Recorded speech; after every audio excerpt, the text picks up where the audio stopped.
How often do you find yourself scrolling endlessly on social media, comparing yourself or your life to others? I'll be honest, I find myself scrolling in the middle of the night, fueling my insecurities. Social media offers a lot of benefits, from connection to brand building. However, without intentional use, social media may have some negative impacts on our mental health. Welcome to Normalize the Conversation. I'm your host, Francesca Reigeter, and today I'm joined by actress and host of Confessions of a Wannabe It Girl, Marley Freygang. Through her podcast, Marley helps you filter out the BS we see in the world, both online and offline, so that you can clear your mentality and become your own it girl. Join us as Marley dives deep into the importance of being mindful and intentional with your social media usage. Marley, thank you so much for joining me today. I'm really excited for our conversation, but before we begin, I just want to check in. How are you really? Oh no, I knew this question was coming. I mean, to be honest, I have been in a very I don't know how to explain it, high going energy, if you will. It's been one thing after the next, after the next. And yesterday I was actually very, very stressed while trying to take some self-care time at a spa, and that it was it's a Korean spa, and I was still very stressed and my mind's going. I've got a million things to do. I find myself calling that the head spin. I'm in my head spin space. It's a type of anxiety I definitely experience, but it's not I'm riddled with anxiety and I have a pit in my stomach. It's more I gotta do this, I gotta do that, I gotta do this, da, da, da, da. I can get really in that place, and it's been honestly a while since I've had kind of an episode of that, so I'm going through that. But I got out of something for tomorrow, which has freed up more time, which took everything from being probably actually impossible to accomplish to now it's just impossible, but at least we took out the actually impossible. So we'll see. I actually do believe I will get it done, but that's how I am doing. How are you doing? First of all, I believe in you. You're totally going to get it done. And I love the way you describe the head spin. That is my constant issue. And it's that 3 or 4 a.m.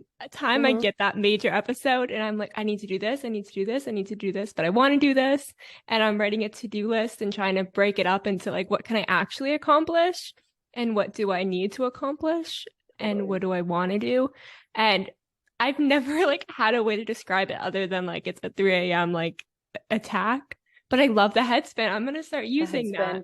Yeah, it's I get really sick on rides that spin continuously, and I'm not talking about extreme rides. I'm talking a merry-go-round and a Ferris wheel can make me sick. But I equate that feeling to those little clams that used to get in at the fair and they spin around while spinning in a circle. That's the head spin. Yes. Oh, I love that. And for me, I'm doing good today. I got a good amount of stuff on my to-do list ton, which is always the best.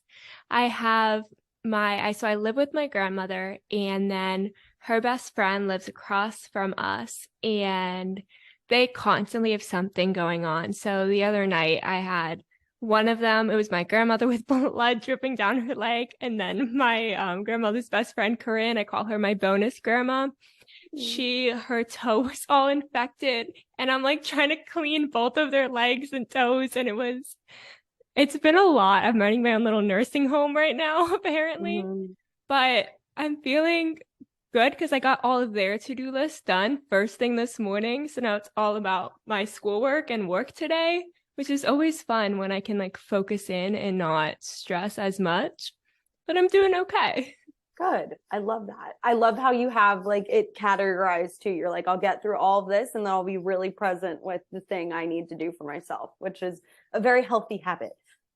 It is. And it took me forever to figure out because, and this is what we're going to talk about today, social media, but I would scroll on social media and everyone seems to have their lives together. And their to-do list, I mean, on TikTok, first of all, the accounts that have the most organized to-do list and study notes and work schedules, I was trying to do it all, and I'm comparing myself to videos, and it became so difficult. And I just had to find something that worked for me and stop comparing myself and trying to fit in with what other people were doing. And once I learned that, everything started to change for me. Yeah, the that girl syndrome that blew up Yeah. about like a year ago, I have found that's not exactly where my like journey with compare, I call it compare and despair on social media. Or compare and despair online. Like, you scroll and you compare and then you Yeah. despair and blah blah blah. But yeah, I think that girl syndrome really started, I guess we could say like a year and a half ago. And it's this like idea that, it's so put together, it's so organized, you have all this time, you have no sleep. Like they do not talk about the sleep at all. And, it's all gorgeous and aesthetic and stunning. And you imagine you're able to get everything done and you look beautiful while doing it. And, it's a really hard thing to see online and be like, wait, that's not what my life looks like. And then even if you try to make your life look like that, sure, maybe you might get a little boost of like, oh, I had an influencery day. But inevitably then you can start to slip back into when the day doesn't go very influencer like, start to compare that again. Yes, exactly. And it's just this constant cycle, right? Because then I find a different account that's doing something a little Mm-hmm. different. I'm like, oh, I want to do that. Now I want to organize my notes this way, and I want to organize my fridge this way, and I want to fold my towels this way. It's like all these small extra tasks that I'm trying to add to my plate that like the way I fold my towels, organize my fridge is not going to impact my life right now. Like it's not going to make a major difference. It might for some people when they have the time and space to do it. Mm-hmm. For me, the only thing it's going to do is take away from the actual work I need to get done and cause like a breakdown later. Yeah, that's so funny you bring up the fridge because that's one that's actually been bugging me too. Is I'm like, I want to have a really organized fridge. And it's like, I do not have time for that. I barely have time to put it. The laundry has been sitting in, at least the laundry's done, but it's in the dryer. It's just like that is the holding container right now Yeah. for the laundry. It's in the dryer. But yeah, this idea that, everything is going to be really pretty, you have to remember that takes time to get things to look like that to begin with. So it's like if you're already scrambling for the time, that's not going to be something you can really accomplish like in Yeah. the moment, is to make your life that way. Sure, can we do small little things to improve our quality of life? Maybe let's not, my desk is a horrible example right now, but like maybe like if you clear your desk once a week, maybe that will help you to stay more focused. I think we can look at these things that we see online that are so appealing and take a good lesson out of it, which might be, I need to clean my desk more often, or just like, oh, maybe I should drink water more often. Maybe if I got a silly drinking glass, I would drink water more often. Whatever. You can take the small good out of it. But the really, really, I don't want to say bad, but the expectation is like that it's suddenly all gonna look like this. This stuff is expensive. This stuff takes time to curate, and then you have to maintain it, which, a lot of people who work 9 to 5s or, are caring for family members or whatnot, you just are not going to have that same kind of time. And you have to remember too that, and I interview a lot of influencers on my podcast because, this all started for me. My podcast started because I was very insecure about what I saw, how people looked like online. I was very focused on they are this beautiful and I feel like I don't look like that. I don't have 10K, blah, blah, blah. And, I really wanted to start looking at influencers and like ask them, what is their life really like? And, for a lot of them, even, 10K, they're making income off of this. So you have to see that kind of content, like that is their job. Like their job is to make this aesthetically pleasing video. This job is to organize. I mean, there's a girl I follow. She has like 3 million followers on TikTok. And all this girl does is organize. She's making money from her Amazon storefront and whatnot. And like her life looks gorgeous, but that's it. That is her job. Like, this is her income. This is her livelihood, to make things look at. Sure, is she talented to maybe be thinking of these things or see the aesthetics or understand the color pattern or natural flow? Sure, totally. Not taking that away from her, but this is her job. And so it's unrealistic to compare myself to somebody who is doing this and making a very profitable living. I mean, 3 million followers, you are for sure at a very, very comfortable income for that. So yeah. Yeah, that's such a good point. When it's a big difference when it's someone's job and it's their full-time focus than someone who's doing 10 million other things, trying to make a living in a different way, and then expecting to be able to suddenly afford all these products and have all this extra time to go in and reorganize everything. And then, like you said, maintaining it, because it's not about just doing it once. You have to work to continuously maintain it. It's a lot, and it doesn't happen all at once, but it's that expectation that other people have it. They must have done it so quickly. I need to do it too. And overwhelming us. Right. And then it takes such a toll on our mental health. Mm-hmm. The expectation is like, it's not just like, this is how you should live if you're successful, or this is how you should live if you want to be deemed in this category of, you know, together girl or whatnot, or, you know, successful girl. And it's so interesting. I had this woman on my podcast. Her name is Laura from the Brave Girls Project. And it's, I've never forgotten this, what she said. She talked about how just because something is beautiful, it doesn't really tell us anything about what's going on the inside. It doesn't actually tell us about success. It doesn't actually tell us about income. It doesn't talk about our relationships. We just see something beautiful and instantly project, oh, they have it all together, or that's what it means to look successful. But what told us that at all? You know, I kind of think of like, you know, a beautiful like lion, and, you know, it looks stunning and regal and royal and whatnot, but like inside could just be like a person in a costume, absolutely, you know, on the brink of mental breakdown. You know, you have no idea, but we put so much weight into just because something looks nice. Oh, it must be together.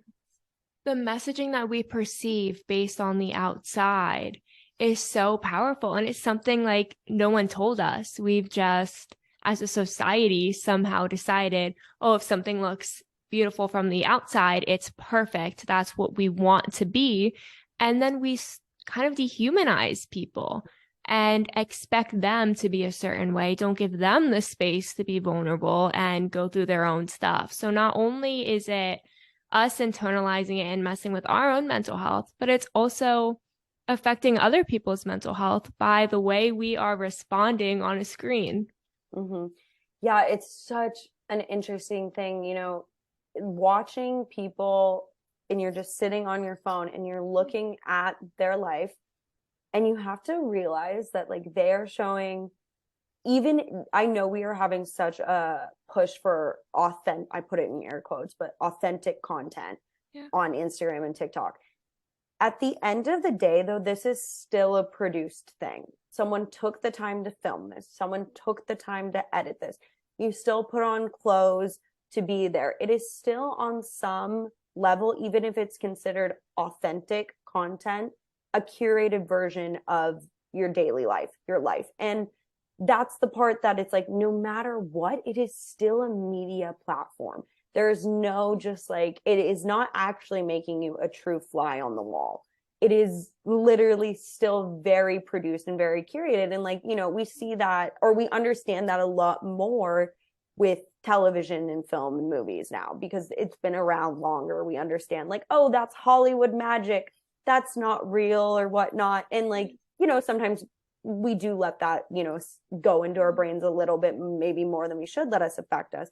But Instagram, like it in TikTok, it's still in that category. It was still made. It wasn't like, you know, you were a ghost and you stormed into someone's house and you saw their day-to-day life. You know, you're still seeing what they have selected or their team has selected to show as them and their brand. And like, that's why it's impossible to, you know, compare every aspect of your life to what you see online, because you are seeing this much of their life when I'm pinching my fingers together because you guys can't see that, you know, you see this much of their life when, you know, there's 80% else outgoing on the pie. I remember I interviewed this influencer. Her name is Rachel, or Just Because It's Pretty.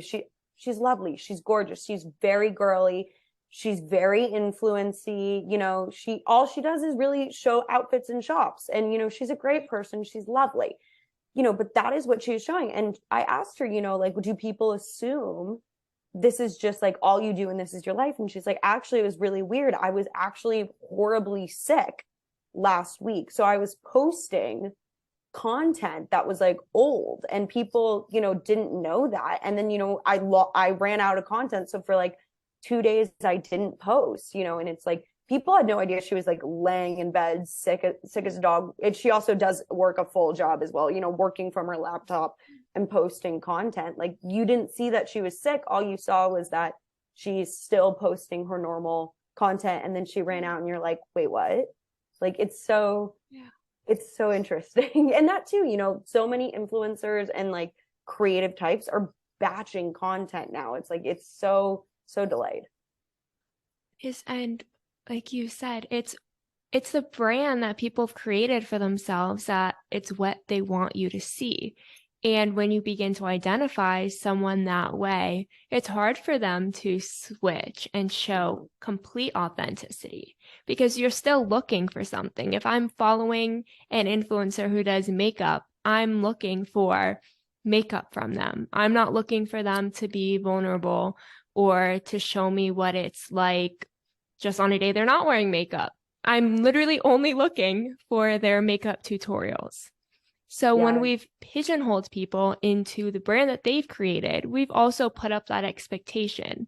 So not only are we looking at them from one point of view, we are now kind of expecting that from them and not giving them space to grow or to change. And then we're getting frustrated that they're not showing us complete authenticity. So it's impacting us in so many different ways. It's like that jealousy of, why can't I do my makeup like that? Then it's this kind of, I don't want to say obsession, but like there are certain people whose notifications I do have on. I don't have my own notifications on, but I like need to see as soon as they post so I can learn from them and imitate, or just it'll inspire me or make my day. So my whole day is focused on when I'm going to get that notification to look at it. And then if they do anything differently, I'm like, it's annoying. But like, it's not. People should be able to do whatever they want and be whatever they want. But it's impacting me that I feel frustrated by someone else living their own lives because I've now created this expectation. Yeah, it's so interesting because we kind of put content creators, influencers, you know, in this one trick pony space. Like, you do that one thing and it's like makeup, like we were saying. And then, you know, if they do something else, sometimes if it's vulnerable, I've seen it perform like really well. And other times, you know, people will kind of be like, shut up and go back to doing makeup. You know, we really pigeonhole them. And, you know, I think that says a lot about us. You know, it can say what we think of them. You know, we only want them to do this because, you know, maybe it's saying we're insecure and like that's the only thing they should do. You know, at the same time, maybe this influencer is trying to grow and share. And, you know, it's so interesting, like, stay in the niche, don't stay in the niche. You know, I'm not really like a content creator influencer, so like I can't speak too much like on that, but you know, you definitely know what performs well with your audience. Not to even get into the fact that I think it's like very obvious and confirmed on some level that, you know, content that is very polarizing also does really well. So then you have people creating drama and whatnot just for like the likes and views, and you know, then they end up or can end up with, you know, millions of followers, and you're looking at them and you can be like, wow, they were such a normal person and they can blow up. Why can't I blow up? You know, why can't I be this massive influencer, you know, making thousands and thousands for a post, you know? And then you start to feel like, well, like, is there something wrong with me that I can't be that person? You know, it's tough. Yes, internalizing it. I was having this conversation with one of my dear friends at breakfast yesterday, actually, because she's been posting on TikTok every day. One thing blew up, got 3 million views. I was like, how do you do that? Why can't I do that? And I was internalizing. I'm like, we have so many things in our lives that are similar, very similar personalities. And yet, like, you were able to do it and I'm not. I don't know how to do it. And it's just like, kind of becoming jealous of someone that I'm proud of. And like, I had to be so mindful of the thoughts coming into my head and the way I was responding for a second to be like, no, I'm proud of my friend. I want her to succeed and grow and have everything she wants. But for a split second, it was like more than a split second, but it was like that immediate envy and jealousy. How can they do it? Why can't I? And internalizing it as something's wrong with me instead of just being like, good for you. That's incredible. Oh, I want to say so many different things about that. First off, it's amazing your friend blew up. It's really great. And there's a moment it might happen to you or it might happen to someone else, and there's this amazing, I actually did see it on TikTok too, quote from another podcast where what the guy talked about. He said, when somebody, and this is so, I live and die by this, like on some level, because I'm a podcaster and I'm an actor, and like, those are my people, and like, people blow up. I live in Los Angeles all the time, and you have to remember when somebody does something like that, you have to be like, it doesn't have to be religious, but he says, God's in the neighborhood, like God's nearby. You're putting yourself near the people that are going to succeed those things, and you will too. I always talk about you're the sum of the 5 people you're closest to. That affects how you talk to yourself, how you talk to others, because you can't not take a little bit of the people you're always around. So if good things are happening to them, they will happen to you too. And then I think this very weird thing about social media, this is like slightly an undeveloped idea, but I do deeply obsess with social media, which has sent me through my own mental health ballads for sure. But I also think that sometimes TikTok's algorithm is set up that someone random, maybe who isn't consistent with content, maybe isn't consistently making good content, whatever, will blow up because now that person is also addicted to the idea of, well, it might happen again. Yeah. And now also the people around them see that and they become addicted to, well, it happened to so-and-so, it's going to happen to me. So now you've got people spending more and more time on the app just trying to chase that, dog too. I think it's just yet another way it can keep us so addictive, let alone the scroll keeps us very addictive. Yes. Exactly. And at the end of the day, these social media sites are all businesses that are trying to retain its user base. So its algorithm is going to support getting more users and getting repetitive users, continuing how much we're on it. Because when we see someone blow up or we see ourselves blow up or do well, we do, like you said, become addicted to the idea that it could happen again. And now you want it to happen again. So you're going to put in more effort to be on the app, constantly scrolling, watching other people's, looking at what hashtags people are using, what trends are going viral. Even just spending time making content for yourself on the fact you're still on the app if you're making, well, I know there's editing and blah, blah, blah things, but like you're still making something, you're back on it. Yes, exactly. And we don't always keep that in mind. So I love that you brought that up because it is a cycle that's, I don't want to be like it's messing with our brains, but it is impacting, influencing our brains and the way we're thinking and that thus the way we're behaving. So keeping in mind, being intentional and mindful with what's happening, how much you're consuming, how you're consuming it, how it's impacting the way you're thinking, because what you're thinking is going to influence how you behave and it's going to continue this cycle. Oh, yes. And like that is where kind of my ever-changing, ever maybe like improving system of how to stop like the compare and despair scroll kind of comes into play for me. So a little backstory is around my senior year of college, post when I graduated, I really, really struggled with seeing people online, people so successful post grad. We can get into the psychology of why I think that's happening. I think it's the first time you're not in school, you're not getting grades, marker of success isn't so clear anymore. You're really on your own for your first time. But yeah, I would just spend so many hours tearing myself apart internally. I didn't even need to vocalize it.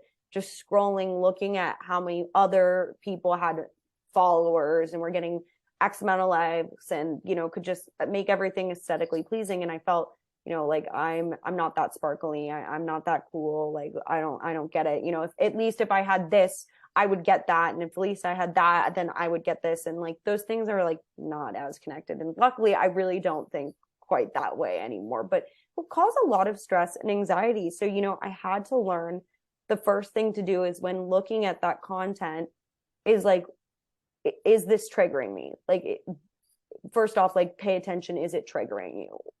And then second of all, notice why it's triggering you. Like, for me, it was like, I'm insecure maybe that I don't feel successful, or I don't feel as pretty as these people. Third, think about what you would have to maybe give up to get that thing. You could be giving up rest. You could be giving up free time. You could be giving up mental health. You could be giving up focus in your own career, you know, family time. What are you going to lose if you try to go after that thing? Money, you know, if you're, you know, altering your looks because you saw blah, blah, blah look like that, you know, what are you going to have to lose to get it? And then just really zooming back and being like, are all these things worth it? And like, there's instances where it's not a foolproof system at all. I've totally done that and been like, no, that's something I actually really want. And I'm actually just really insecure that this person has it, you know? So it's not like a foolproof thing, but just like pulling that identification of what it is. You know, I have my notifications off. I think that's, you know, insanely helpful. I mean, I did not know about this until like a week ago, or 2 weeks ago. You know, the iPhones now come with like, you can set a timer for how long, and it will send you a notification. Huge. But however, some people, it's become part of the scroll. They'll instantly just like mute it. They'll be like, oh, ignore for the day. So it's like, there are little things you can do to like try to stop your just like prolonged amount of screen time. I now sleep with my phone in the bathroom, which I think is huge, because now I just like even have to get up to get it, or, you know, when I put it down for the night, it's down, it's not close to me. Yeah, just checking in really. I think the first thing is like, why is this setting something off in your brain? What are you seeing online that sets something off for you, and taking the time to identify it? I absolutely love that.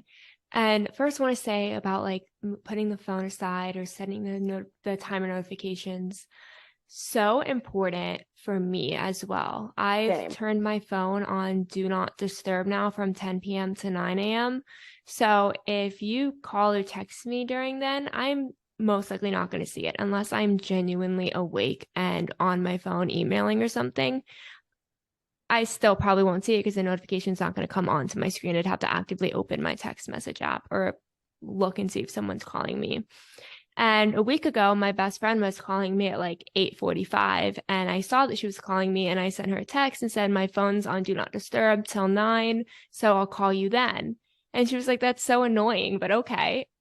And I was like, yeah, no, that's definitely annoying to you because you want to talk to me right now. And I recognize that. I was like, and I'm totally here going to call you at 9 o'clock. And at 9 o'clock when my phone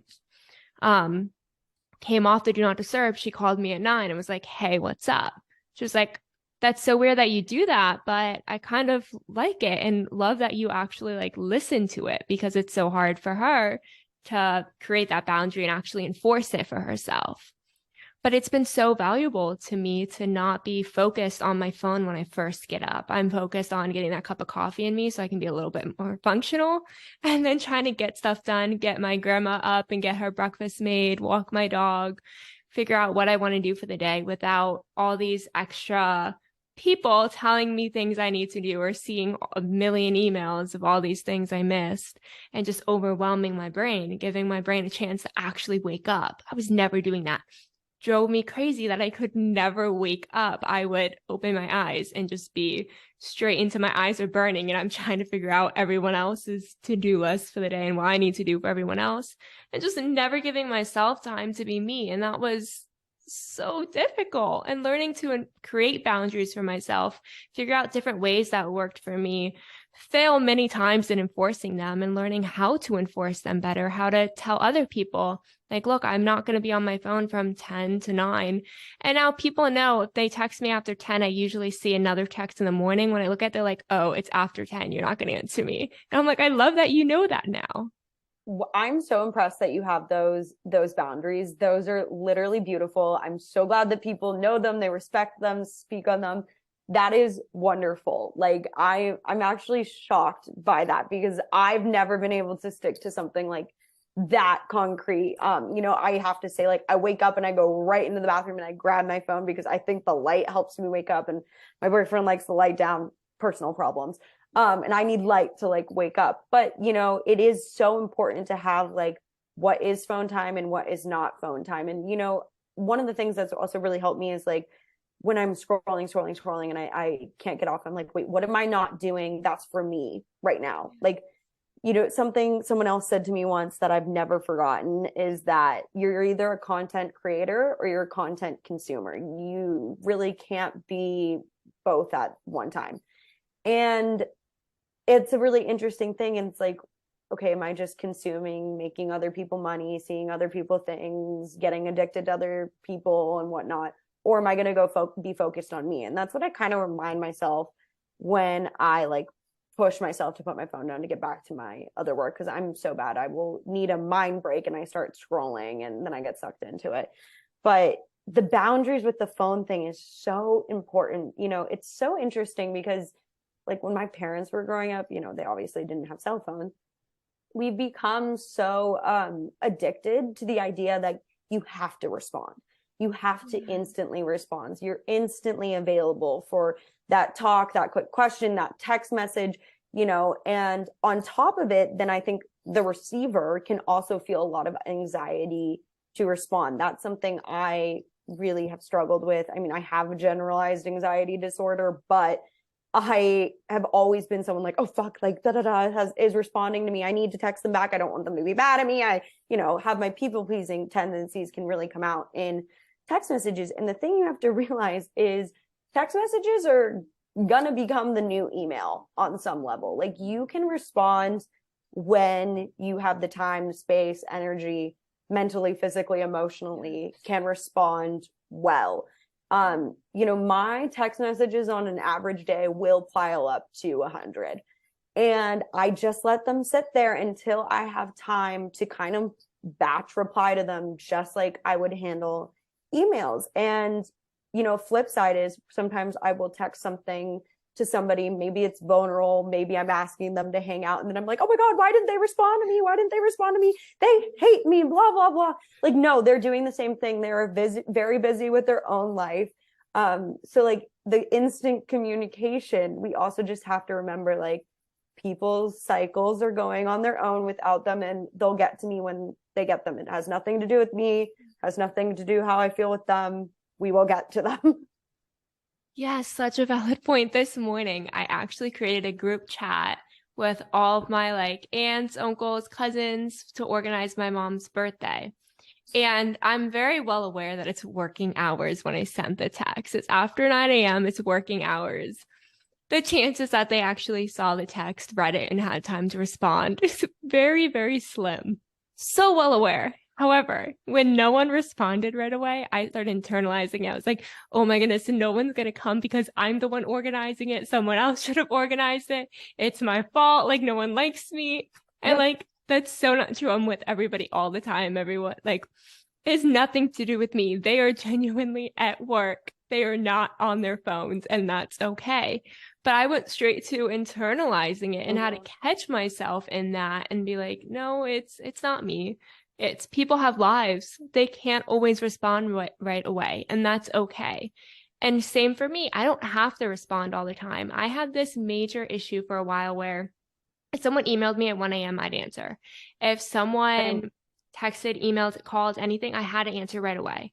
I would have under a minute response times. Like I brought my computer with me everywhere. In the middle of a grocery store, I would sit my little butt on the floor and answer an email, pull out my computer and answer an email. I was so worried about not responding in time and giving myself all this extra anxiety. I also have generalized anxiety disorder. And I was like perpetuating and fueling it and causing these attacks, these anxiety attacks for something that I created in my head. I created in my head that I need to respond right away, or I'm going to lose a business opportunity, or I'm not going to be taken seriously, or this or that. I created all these narratives in my head, internalized it, created all this extra anxiety for myself, and could not even enjoy going to the grocery store. I love grocery shopping. It's so fun. And yet I ruined the experience of buying my favorite oat milk because I needed to answer an email right away that was not even that important to begin with. Yeah, that instant thing is so interesting. I don't know like why we do it. I would do a very similar thing and just feel like I have to constantly, be responsive, be on top of it, be that productive and whatnot. And it's a very interesting thing. I've heard people talk about this in regards to like energy. When you see someone, I'm ironically talking about myself maybe, and this is like talking very fast, being very scattered, doing things quick, in the act of doing, not really doing anything, just in the act of doing. Yeah. We might not actually perceive them as someone who's really powerful. But when you find someone who is like, no, I'm going to, do this when I'm present, when I'm in line, when I have the time to have the best response, that calmer energy can create more of a powerful trust and like understanding.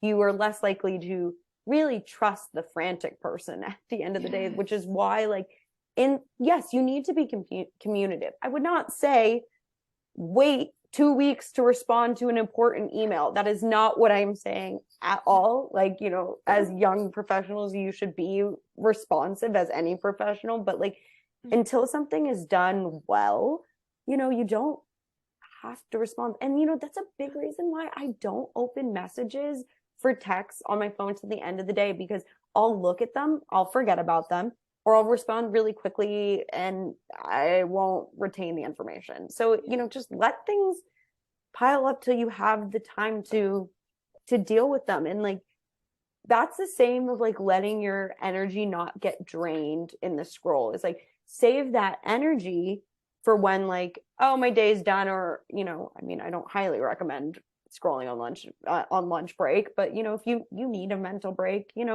save your energy for it. Because something about consuming content, one of my acting teachers talks about this, seeing produced content, because I believe that social media is still, even in authentic form, produced content, which by the way, I'm not adding this at all. Like, I believe in produced content. I'm an actor. I love produced content. I make TikToks for my podcast and I love it. You love it and you hate it. You live with it. You can't live without it. But like, that time can sometimes like deplete your creativity. It can deplete your workflow. It also maybe can show you a new skill. It can change your mindset. You can see something about horoscopes and be like, oh, I'm going to be lucky this month because this random girl read my horoscope. Media can affect change in so many different ways, but you have to make sure you're in the right space to receive up, down, left, right.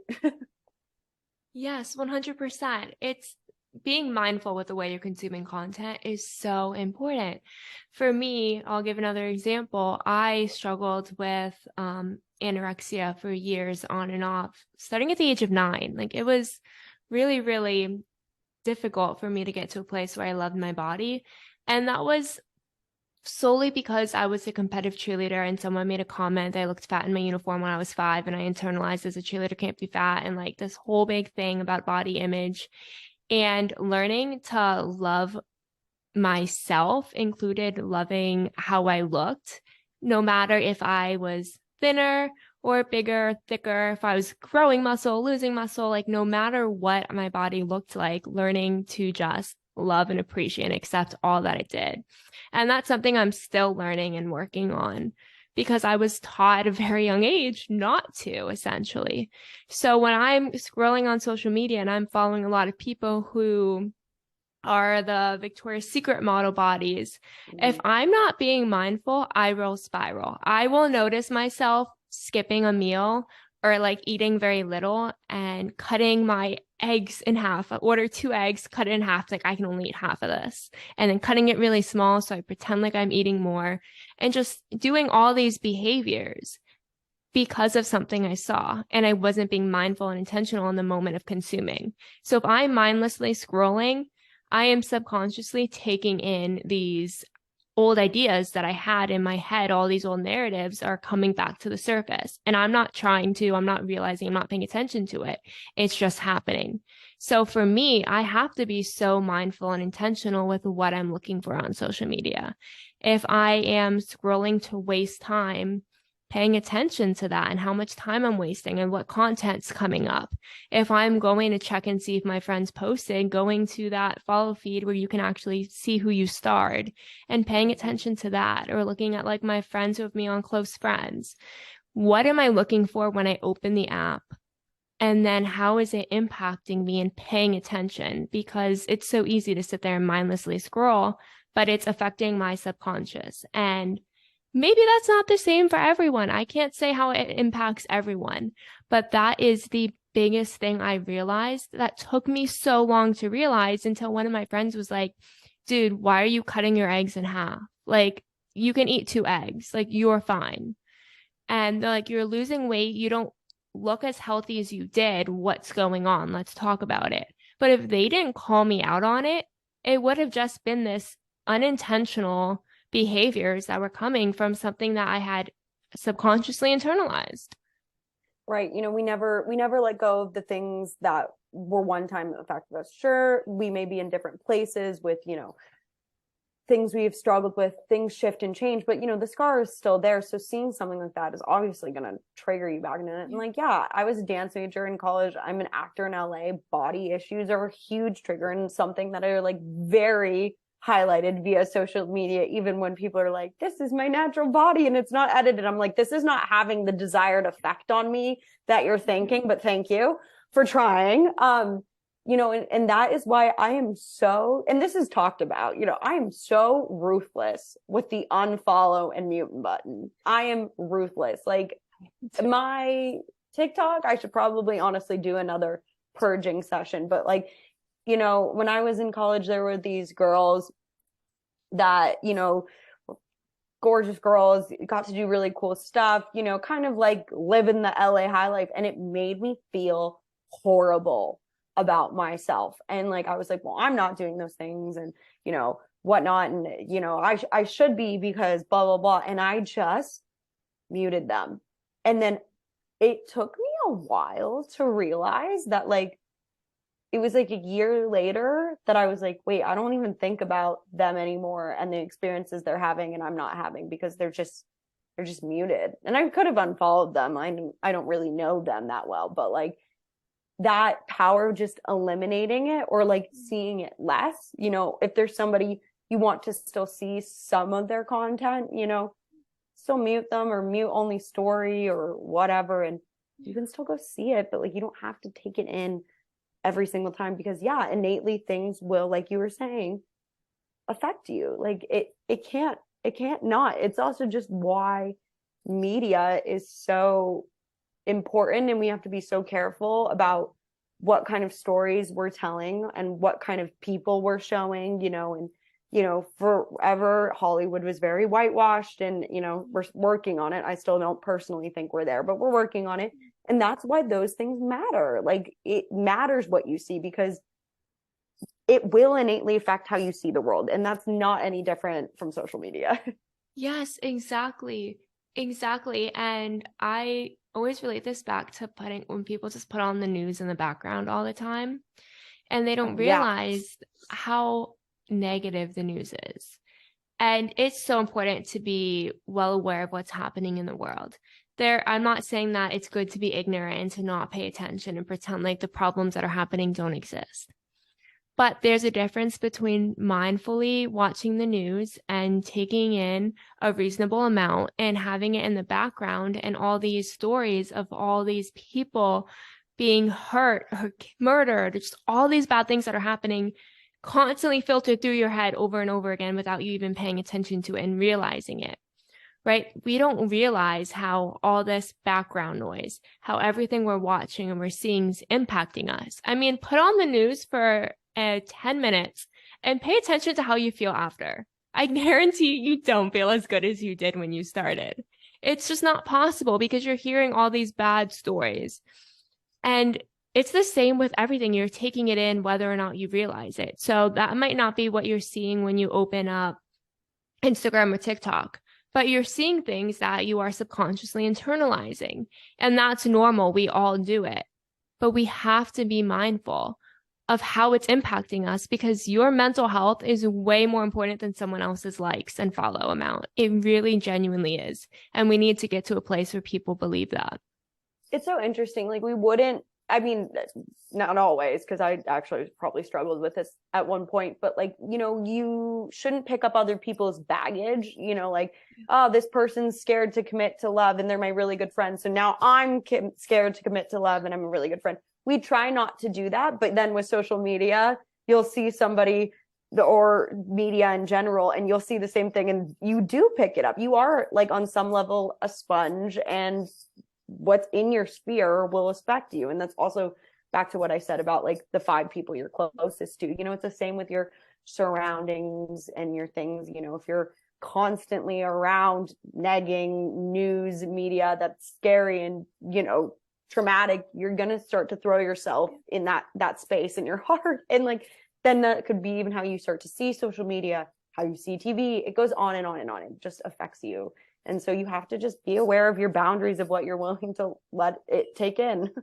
Yes, it impacts the way you see the world, the way you see yourself, the way you view, the way you build a relationship with yourself and the boundaries you've created for yourself or lack of boundaries, the way that you view your phone and connectivity to other people, connection. It impacts every single piece of us. How, as we're wrapping up, how can people be more mindful of what they're taking in? What's your advice?